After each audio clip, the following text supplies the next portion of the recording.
I spent my entire weekend trying to put together a basic bookshelf with this, 10-page instruction manual that made absolutely zero sense. Oh no, I guess extra screws left over at the end. Of course. And it honestly just makes what we're looking at today feel completely surreal. Because while I was struggling with 10 pages of bad Swedish diagrams, Cursor's AI agent, Swarm, literally just digested the entire 835-page whiteout manual. Yeah, that is quite a leap in complexity. Right, and they didn't just read it, they flawlessly rebuilt the whole database from scratch in Rust, and it passed 100% of a held-out test suite.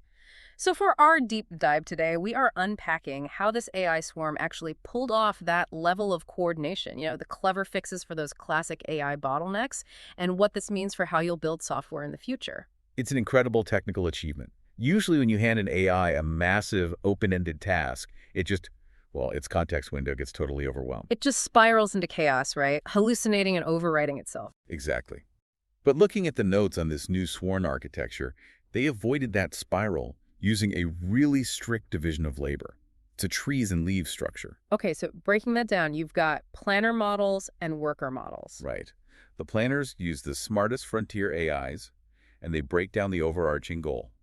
But they are strictly forbidden from writing actual code. And the workers are the opposite. They're fast, they're cheap, and they execute the code, but they never plan. You got it. I mean, it sounds like a master architect drawing up blueprints and just handing them off to a giant crew of bricklayers. But I gotta push back here. If the architect has to review the code from 1,000 bricklayers at once, wouldn't its context window still get completely overwhelmed? Well, that's the genius of the separation.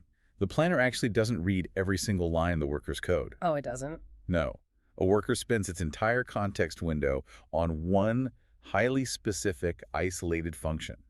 If it passes the automated microtests, the planner just gets a signal that the function is complete. Ah, so the planner's memory stays clean. Exactly. It stays focused entirely on the overarching design, while the workers handle all those microscopic details. That makes a lot of sense. But the sheer volume is still kind of terrifying. We're talking about a blazing 1,000 commits per second. It is a massive traffic jam waiting to happen. Right, because even if they're on isolated functions, eventually 50 bricklayers are going to need to modify the exact same load-bearing wall. Traditional version control like Git would just instantly break down under that traffic. Oh, it absolutely would. Cursor actually had to build a completely custom version control system just for this. And how does that handle a massive collision? When agents collide on a file, they don't just throw an error. They bring in a neutral, third-party AI whose only job is to resolve the conflict. Think of it like an air traffic controller. Okay, so it just steps in when two planes are about to hit the same runway. Precisely. It forces one to circle back or merge its payload safely. But what about those mega files? The overgrown core files where the old swarm hit, over 7,000 merge conflicts. An air traffic controller can't fix a traffic jam of that size. True, which is why the system now actively prevents those megafiles from even forming. An outside agent monitors file density and automatically chops up overgrown files into smaller, manageable modules. Oh, wow. So what happened to that 7,000 conflict file? In the new system, it dropped to just 47 conflicts. That is wild. 47 is actually manageable. It really is. But the absolute coolest part of their coordination is this biological concept called stigmergy. Great, I saw that in your notes, like ants leaving a pheromone trail to guide the colony. But how does an AI actually leave a pheromone trail in a code base? It works through an automated metadata log they call a field guide. Say an agent solves a complex bug or figures out a weird quirk in the architecture. It writes that solution into a lightweight shared context file. Oh, so the next agent naturally sees it? Exactly. When the next agent touches related code, the system automatically injects those specific notes into its prompt.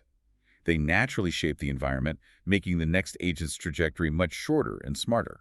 Building an automated infrastructure that routes traffic and injects context like that sounds incredibly resource-intensive. And honestly, if you want to uncover where agent swarms could make the most impact for your own business without building all that from scratch, that is exactly what today's sponsor, Embersilk, specializes in. They are fantastic for that. Yeah, if you need help with AI integration, automation, or software development, check out embersilk.com for all your AI needs.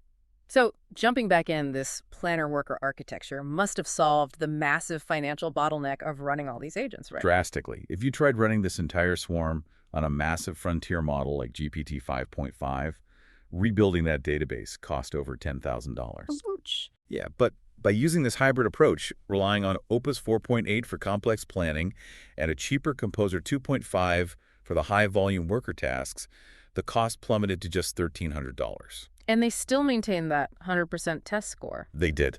So taking a step back, what does this level of cheap, flawless automation actually mean for us?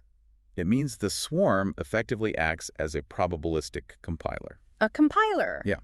In traditional programming, a compiler translates your code into machine language. Here, the AI translates your intent into a finished product. The new unit of human work is simply writing the spec. I absolutely love that. It is such an optimistic shift. It's not about AI replacing human ingenuity. It's about elevating it. We get to dream up the intent and write the specs while the swarm handles the tedious assembly. Exactly. We provide the vision, and the tools bring it to life. Which is just incredibly inspiring. Hey, if you are finding these deep dives helpful, please subscribe to the show. And if you can drop us a 5-star review, it really helps get the word out. Thanks for tuning in. Thanks for having me. I want to leave you all with one final thought to mull over. If an AI swarm can essentially compile an 835-page technical manual into a flawless database, what other complex human intentions could we compile into reality next? Legal frameworks, entire personalized educational curriculums. Suddenly, bringing your biggest ideas to life doesn't seem quite so impossible anymore.